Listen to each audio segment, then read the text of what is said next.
What is up, ladies and gentlemen of the internet? I am One Nut Wonder, and tonight we are bringing you PulseFire Gaming's LCS style tournament. This is week number 3, coming down between the two best teams of Mordekaiser's Renegades in the bracket. We have Dark Hado Gaming, that is making up of Team 1 versus Elite Synergy. Both these teams are 5-1, duking it out for first place. Sorry for the technical difficulties, nothing we can do, and Riot again has to give us this big old-fashioned exclamation point of doom. And as always, I am accompanied by my great co-caster, and he is... Hello, this is Gleos, once again, and right now I'm just super stoked. Like when you're going to have two teams with this amount of win ratio, it can't be anything else but at least somewhat interesting to watch. So yeah, I'm really stoked for this one. A lot of changes recently came in with the patch, as well as a brand new champion, so we will have to see if he is brought in today. To be honest, I'm expecting bans. I don't think people want to have anything to do with him yet, but we'll see how things work here. Well, hopefully everyone has kind of done their homework and looked up kind of the good, the bad, the ugly of Vel'Koz, or Vel'Kovs, however you want to say his name, so that they know what to expect if they actually have to go up against him. Definitely. I feel like he's sort of in the range of Xerath and Lux. He's very combo dependent, and his range can be pretty ridiculous.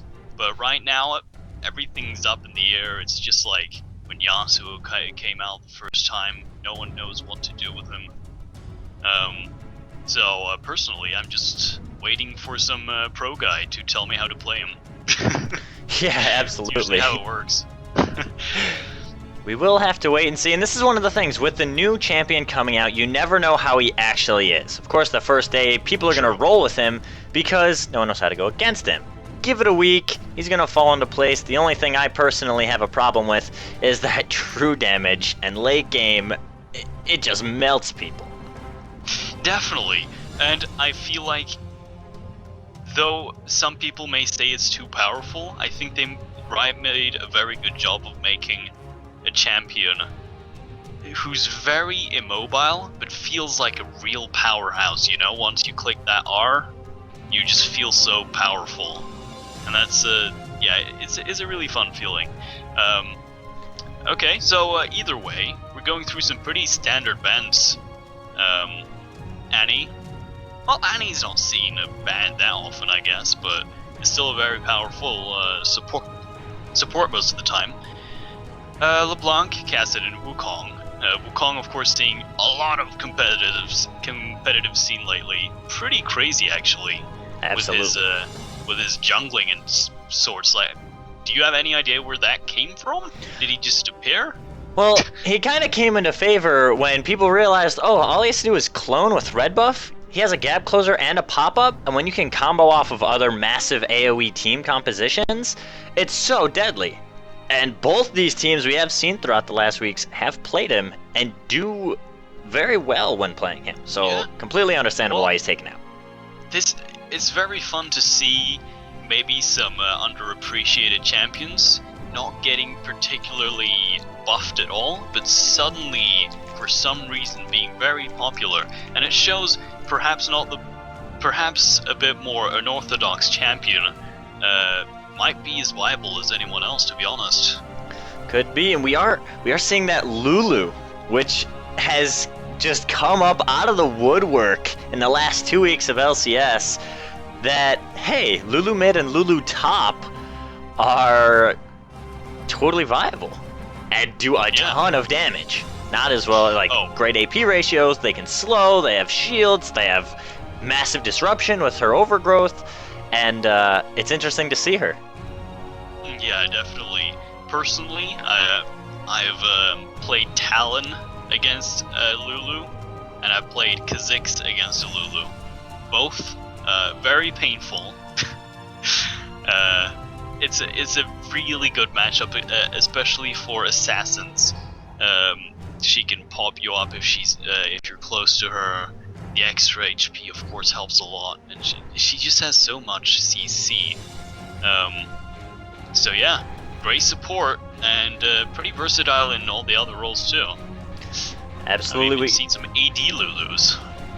Maybe. Hopefully not. Maybe they'll change it up, though. You never know. Both these teams, again, wanting to duke it out for that first place. So, hopefully nothing trollsy happens. But again, anything. Now, here's an interesting thing.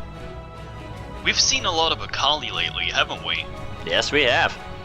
Now, I personally am a fan of Akali, but I have not seen anything to her at all. No normals, no ranks. Perhaps a few niche picks in the professional scene, but just not an overall very much picked champion. But so far we've seen her picked more like 3 times now, I believe. It's pretty crazy. And she's so good at what she does, which is, oh, your carry's in the back, I'm fed, time to kill them. And on top of Lulu, who's able to put the overgrowth on as she's dashing, popping everyone up, causing mass disruption. It's a scary combination. Yeah, definitely. Also, Vayne, which has become more and more of an unorthodox pick, coming in with all the new fancy AD carries, Jinx, solution, and stuff like that. Vayne has also seen a lot of play this tournament, and we've seen some crazy late game Vaynes too that just does what Vayne does best and just, yeah, rips through champions, basically. It's just the Vayne mechanics. Once you get her down, she can kite you, you will never touch her, and then if you try to run, her passive is going to make sure she sticks to you like glue, and you're going to die. It's a lose-lose. It absolutely is. Now, one thing to take note with Blue Team that I notice is they have that Thresh and Yasuo combination. Yeah. It's so Flay, dirty. If no one knows this, the Flay actually does put on a mini knock-up of some sorts.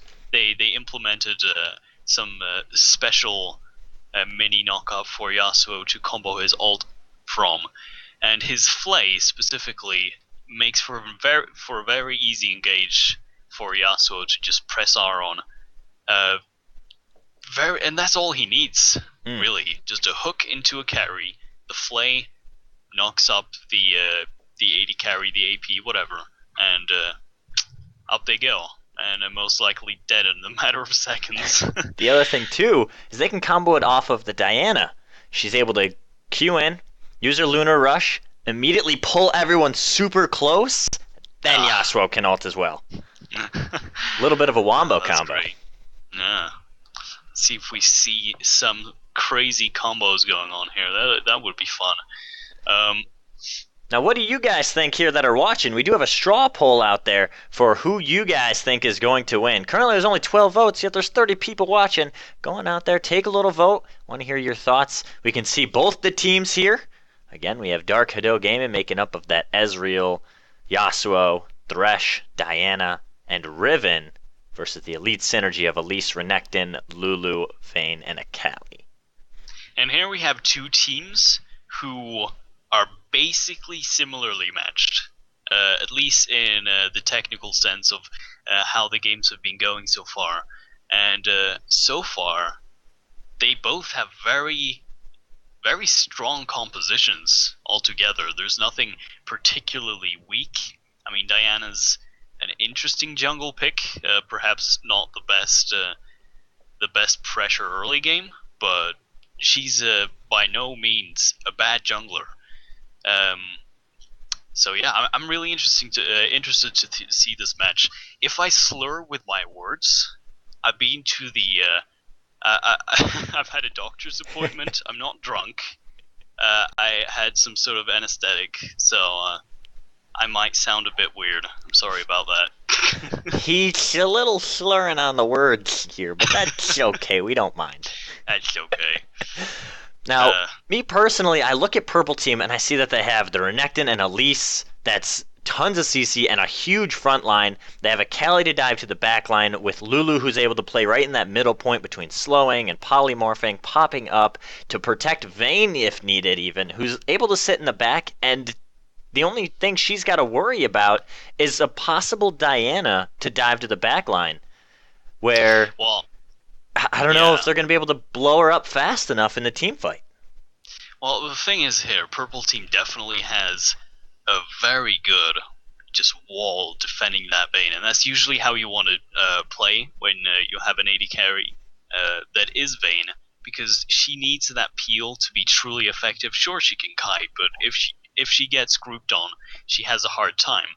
Now, Lulu, in my opinion, is one of the best peelers when it comes to a support, just because of that AoE slow on her ultimate. Just makes it so much easier to kite. And then of course you have the alligator, the spider, and all that good stuff. But then again, we have a lot of mobility on blue team. We have Ezreal who can jump in, Yasuo who can dash around, and of course combo off his ultimate on the different knockups. Diana, basically the same principle as Akali. She can dash from a long distance, and Riven, of course, with great mobility. Though Purple Team has a big wall in front of them, perhaps Blue Team will just try to ignore it. That's a We'll great see. point. They do have the mobility to kind of get around that wall and initiate a fight if they need to, or disengage because they have great runaway capabilities. That is very true. So, as we get into the loading screen here, let's hope League does not crash. That would be nice.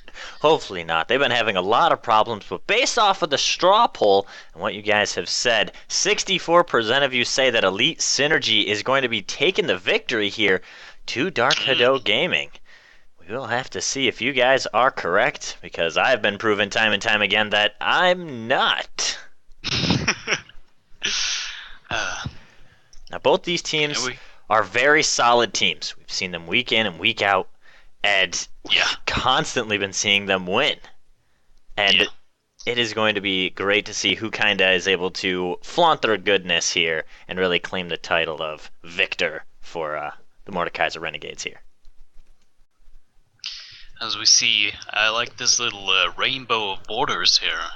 It's very nice. There's at least one of everything, except for one gay guy who could be bronze, and then we would have everybody, but because rocking the bronze no is not a border, or is it? It should still give you a border, if I'm not mistaken. Thought it gave you a little brown border. Oh, I had no idea. It's been a while since you've been in bronze, I see, huh? Yeah. Yeah. Ooh. Oh, yeah, that's a new Renekton skin.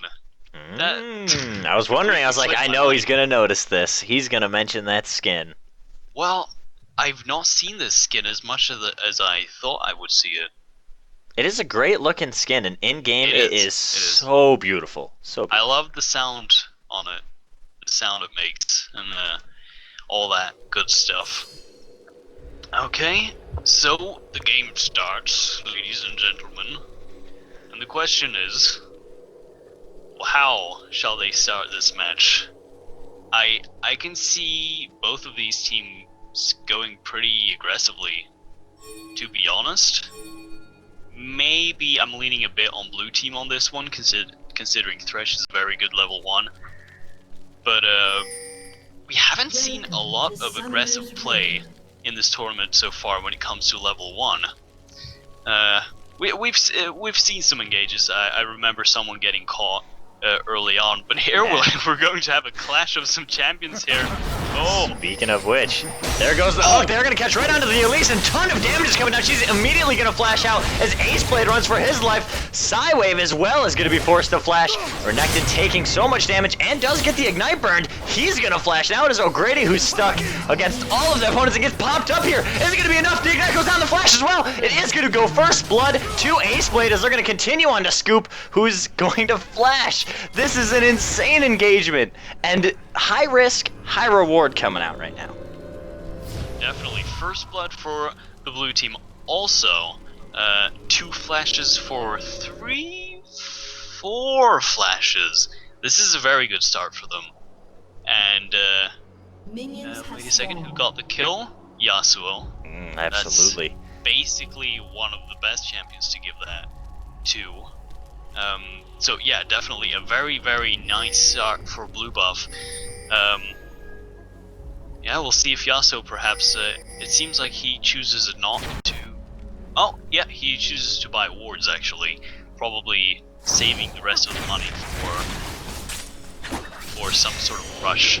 Absolutely. You wanna... The thing too is when you get first blood, that's 400 gold that you're gonna put in your pocket. That's nice. You can go get a core item, or you can protect yourself. He knows that he's gonna get ganked. He doesn't have flash, he doesn't have ignite, and the only escape that he's gonna have if he gets ganked is his dash. Wow, look at the damage coming out from Yasuo. Now, Akali versus Yasuo is a very interesting lane in my opinion. It's going to be very fun to see how these guys are going to fight, especially when Akali starts getting her shrouds up. Yeah, there's going to be a lot of action, I believe, in the mid lane. It's going to be something that we gotta take focus to. As Yeah, well definitely. as every lane, because no one has flash except for Vayne. So, Yeah, when Diana comes to gank, all she's gotta do is walk up, and then suck everybody in. seeing some aggression from the Scorched Earth Renekton here. Just gonna call him that from now on.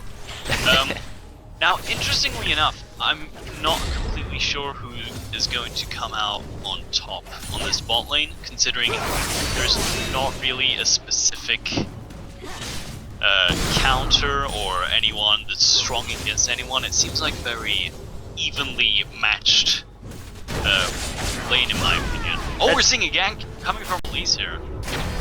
There's the Elise just showing up in mid. She's just making her presence known. And there's not much she can do. If she doesn't hit that cocoon, Yasuo has nothing to be scared of. And so he stood in the minion wave and walked away. There was no big deal. But I agree, in the bot lane, this is both a very passive lane for either one. If Thresh lands the hook and Diana's 6 and comes down bottom, something can happen. And Lulu as well can polymorph onto the, Thresh or the Ezreal, as Elise can come in with the cocoon. But without any help, the lanes are very passive. Definitely. So we're seeing some really nice aggression from the Renekton here. Of course, being aggressive against a Riven is an art in itself. It's pretty hard to do. Very And this true. Yasuo just having complete pressure over the lane so far.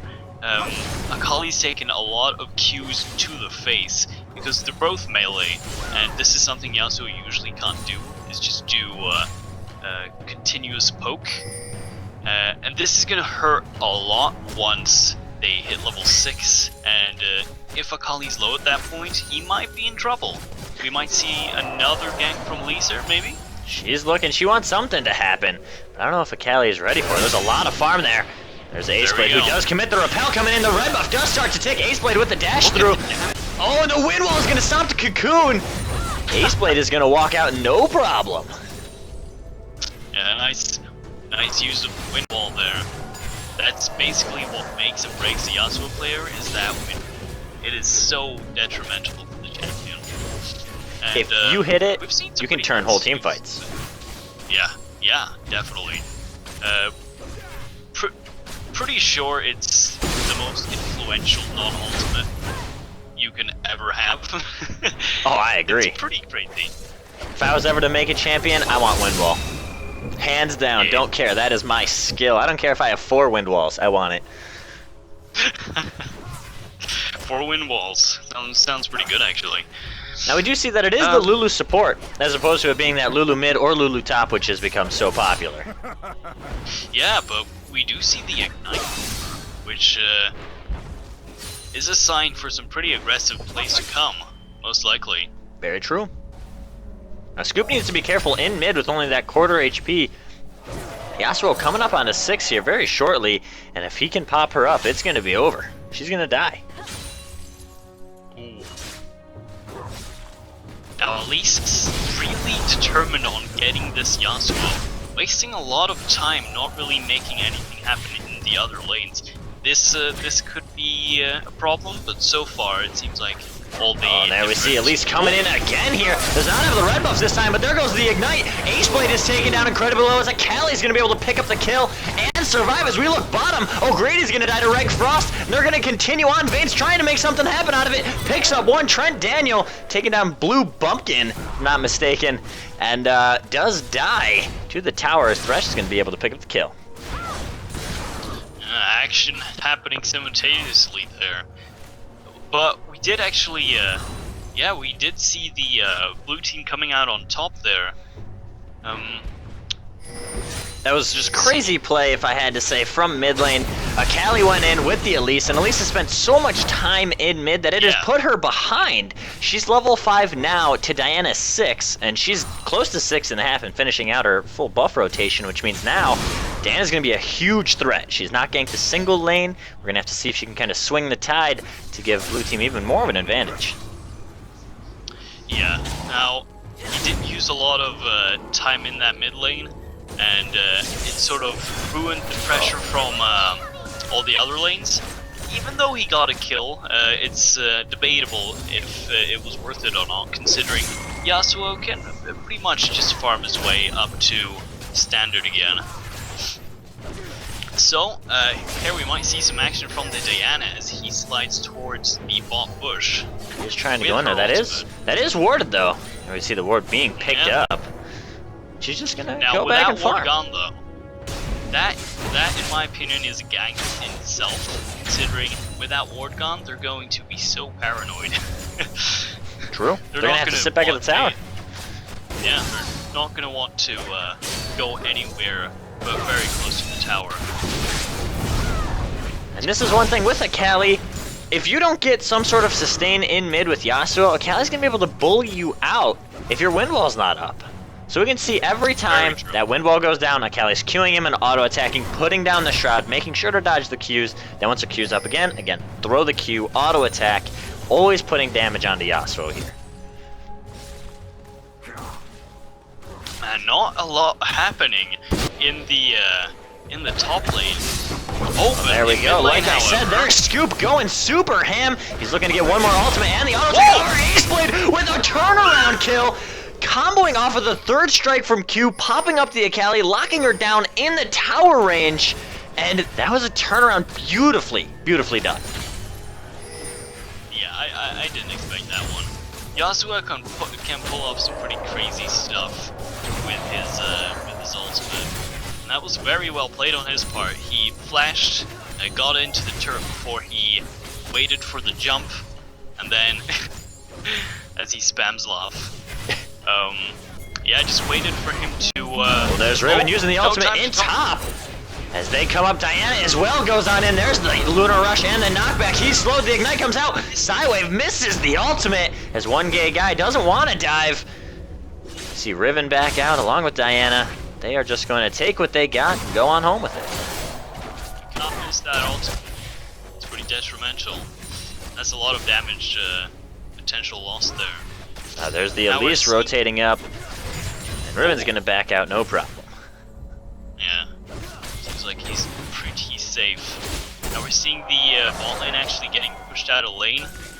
Ezreal, that is, being... Oh, there's Akali showing up on one guy, bursting him down so fast, and is gonna pick up a blue buff now. That's huge. Yeah, Akali's scary. Very scary. And we see Yasuo, who's about to face check into 3 members. He is so out of position. Aceblade putting out the wind wall, trying to block any projectiles. Fearless just wants to get there. Oh, and does get cocooned as Psywave is trying to come into support, and the Aceblade with the ultimate putting down a ton of damage, but he's going to die to Ignite as Sleek picks up the kill. And in bottom, we see Vayne putting down the damage onto Reg Frost, looking for the right clicks. Can't go in and finish it off. So much action going on, and Purple Team coming out ahead in all of it. Yeah, Purple Team definitely showing what they can do. Putting some dominance on basically all the lanes except for the mid lane, which is empty right now. Pushing out the blue side of bot lane, even though they did have some sort of a rough start, you could say. And yeah, we're seeing them rubber band back onto the blue team. they won't give up that easily, which I like to see. Very true, and this is League of Legends, or League of Throws, however one you say it. This game can change in a blink of an eye. Blue team had an early game advantage, but a huge turnaround now makes it so that Elite Synergy is tied up. At least kills. Oh, and there we see Akali goes in. She's looking to get out. Diana going in with the Lunar Rush and a knockback. Scoop has nothing he can do, but he dashes to the minion. Goes invisible. That Ace Blade is going to rack up another kill onto his belt. He's now 3 and 2 at the moment. Yeah, that's very scary. And as you can see there, that was a very... almost jumped that. That was a very unfortunate time to jump on the Yasuo as Diana just appeared as he did that. So it's a really nice time for Diana. See Dark Hado Gaming. It picked up the dragon for nothing. We saw that bottom at bat. That was free. Ezreal also scouting the bot lane did go back, and more aggression onto the Elise here. You can see the crits coming out from Yasuo with that passive of his, basically doubling the criticals. I believe there's a damage reduction though of some sort. There is an absolute damage reduction. Yeah. So very strong, makes his mid game pretty ridiculous if you get a fast zeal and a static shift, of course. Well, we look at just a little bit of poke that Ezreal can do onto Vayne. Just Q auto attack, Essence Flux auto attack combo puts Vayne down to half HPs. Lulu now taking some harass. Oh, we're seeing the Akali coming down though. Oh, there she is from the back. There's the box. They saw it coming. Red Frost is forced to barrier and flayed backwards. And the Ignite. Scoop is going to pick up a kill as Blumpkin tries to hook down to O'Grady. Elise showing up for the fight. Too little, too late, as now it's 4 members of Elite Synergy who are going to push out the bottom as Fearless gets engaged on by Ace Blade and Psywave in mid, and he is going to fall to Ace Blade. Yeah. So far we're seeing Akali doing what she does best, and that is just moving around and killing people she beats. So far doing a great job of that, and it's effectively letting them have it pressure over the whole map. But right now, what they might not see, Riven and Yasuo, pretty good at pushing towers. Very true. They are going to take tower for tower. I don't believe that Dark Hado Gaming can take this mid, but they're going to try. Yeah, they might. Oh, yeah, they're definitely going to take it. Wow. Well worth the trade. That was actually a loss for Purple Team there. They did not expect to share DPS on the towers there from Riven and Yasuo, but both a lot of AD gonna shove those towers pretty darn quickly. Oh, and there we see Akali coming in with the Vayne, but a beautiful little juke right there. Separates them really quick. Oh, and Vayne is going to be forced to flash as well as she gets scared, but Scoop gets hooked in. He does not have the bubble. He's forced to flash out. The Ignite is on him. Ace Blade's picking up a kill. Does combo the ultimate onto Sheik, who's forced to repel out and run away. Neither team now wanting to go super ham, as each have lost 1 member. Oh! And we see that snipe from Trent Daniel onto Ace Blade. Yeah, that was we're seeing some very interesting fights there. Both teams seems like they do want to play pretty aggressively here, and so far they're pretty much in the same position, but with some actually no, they don't have. What am I talking about? They do. Are you sure you took an anesthetic? I don't know what you might have been taking.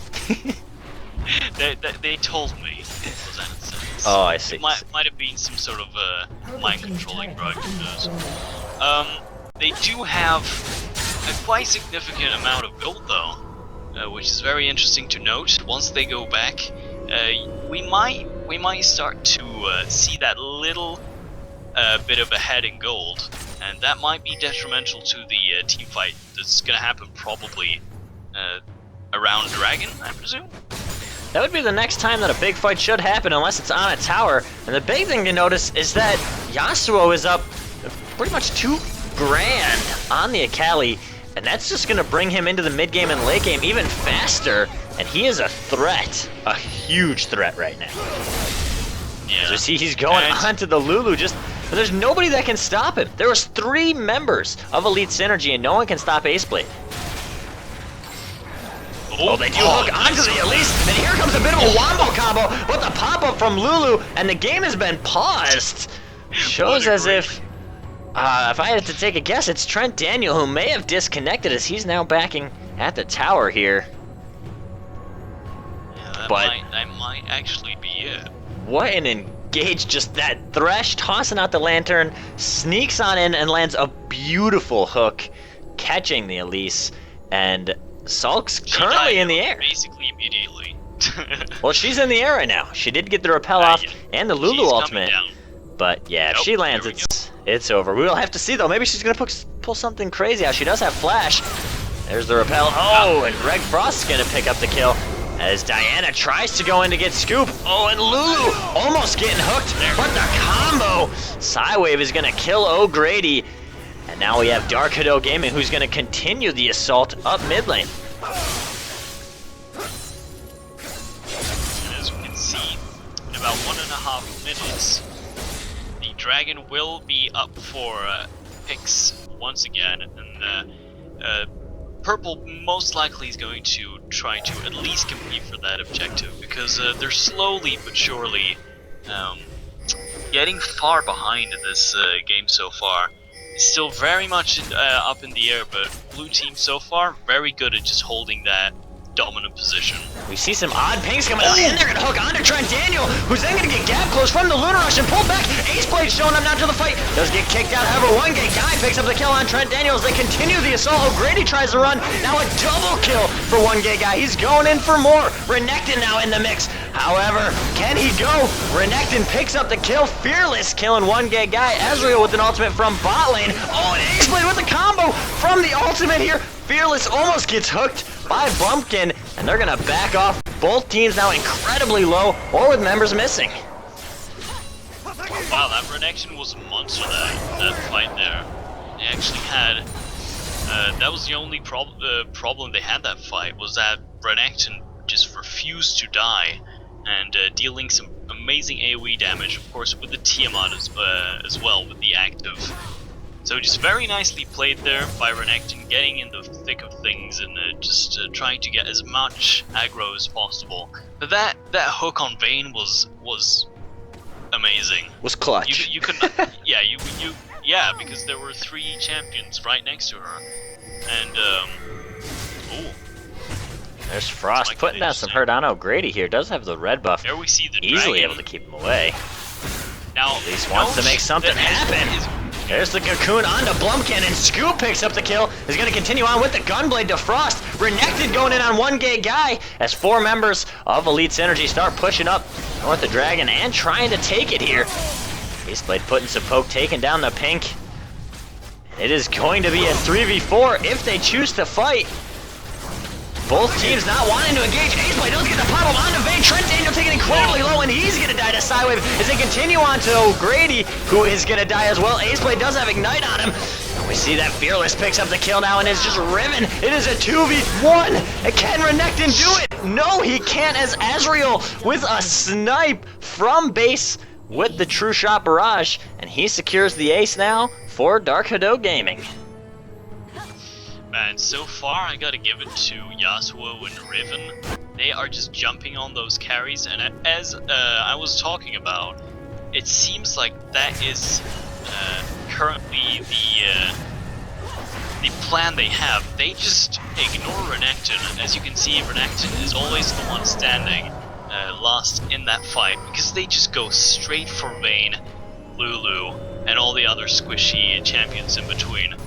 And it seems to be working out pretty well for them so far. Vayne not really being able to put out the DPS she wants to put out, and she's dying in the matter of seconds. Absolutely, and this is a very scary point here for Elite Synergy. They need to play very, very careful, because teamfight after teamfight they have lost here. They need to do something radical to change things up. We're seeing some interesting aggressive play here. They're trying to go onto the Akali here. Oh, the Orb of Ascension does go in. O'Grady and Ezreal with the bottom ultimate. 1Gate Guy gets caught out. His scoop continue on, but the flash is going to make 1Gate Guy get out. There's Ace Blade. Needs to ult here. Who's trying to? There's a Callie coming from the back. Scoop doing tons of damage. Does pick up the kill as Thresh almost lands with the hook. Riven now from top, showing up, trying to make something happen as Renekton dives into the mix. We have Sleek who's sitting in the back, putting down the damage. Lulu with the right clicks, giving everybody CC'd here. Renekton and Fearless up in the front. And we see the shutdown from Fearless onto the Riven here. And Psywave does drop to 3 members of Elite Synergy. Yeah, Purple actually deciding to say, oh, you want to fight? Well, let's give you one. Oh, what a beautiful play backwards and a hook onto Scoop, and he explodes. What a clutch play from the Thresh as Ace Blade is going to be continuing on getting the ultimate and picking up a double kill. Yeah, that was pretty funny. It seemed like Renekton, Akali did not really realize that the tower was on him there, and yeah, this Thresh coming out with some amazing hooks, and that seems to be the theme of this tournament so far. If there's a champion that has some sort of hook, people are going to be godlike with them, basically. That is very true. The Blitz and Thresh, both times they've been played, or any time they've been played, really, they have won. They have at least a 70% win rate if picked so far in the tournament. Yeah, very, very strong picks. And they make strong picks because people in this tournament so far know how to play them. You see those clutch hooks. If you can't land a hook with Blitzcrank or Thresh, you might as well just give up, because that's a very, very core opponent. Of just playing the champion effectively, and making those clutch plays, definitely so valuable for any team composition. Here we see they're trying to make Baron play, and maybe Ezreal will finally show up to one of these fights. Every time he's been off in a side lane pushing, and he's used True Shot Barrage to swing the tides of battle in his team's favor, he's yet to be in an actual fight.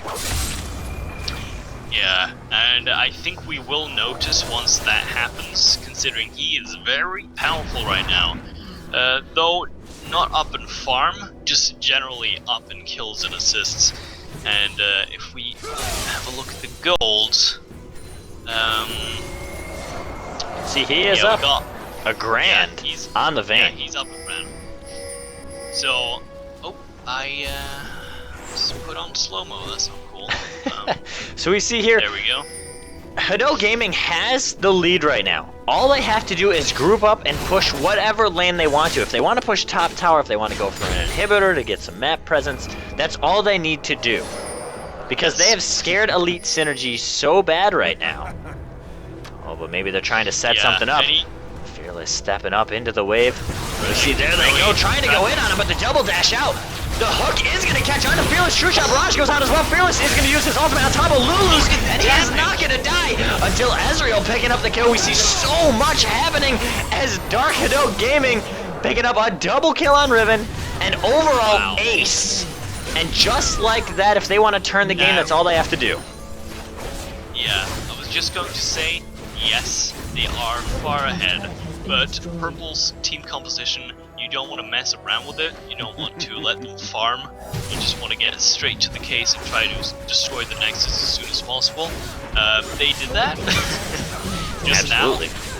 now. And the damage was just amazing. Like the amount of AoE they have.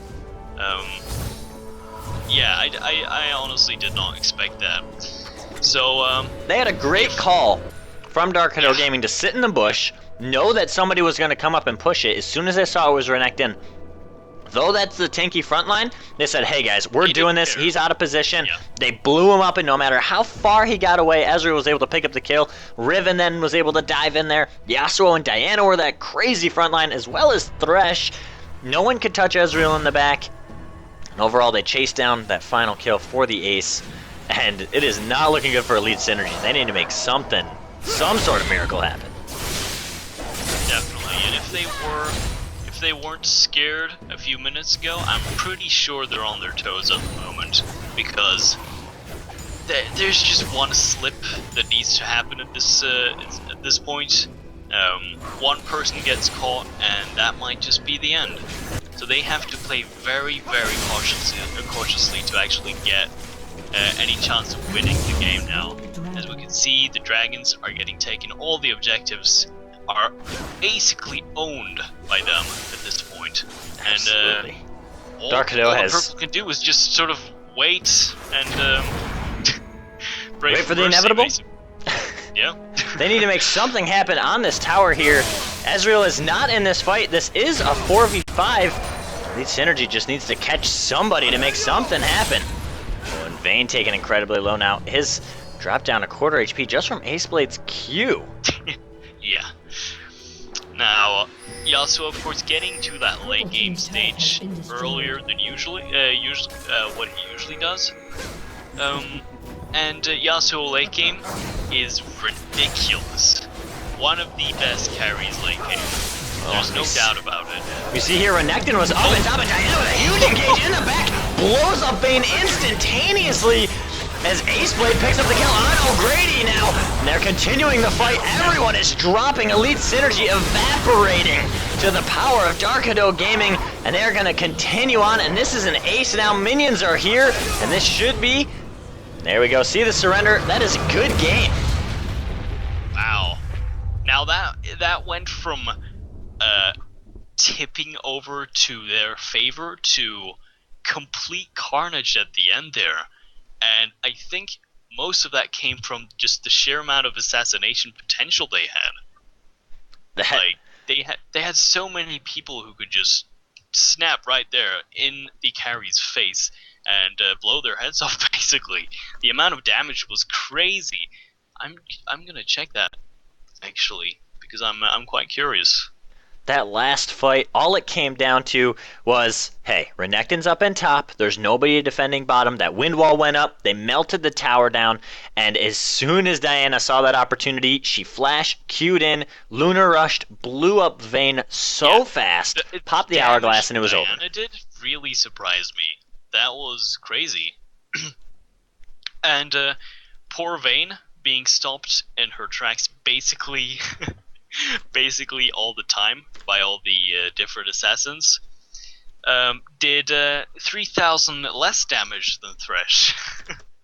Yeah.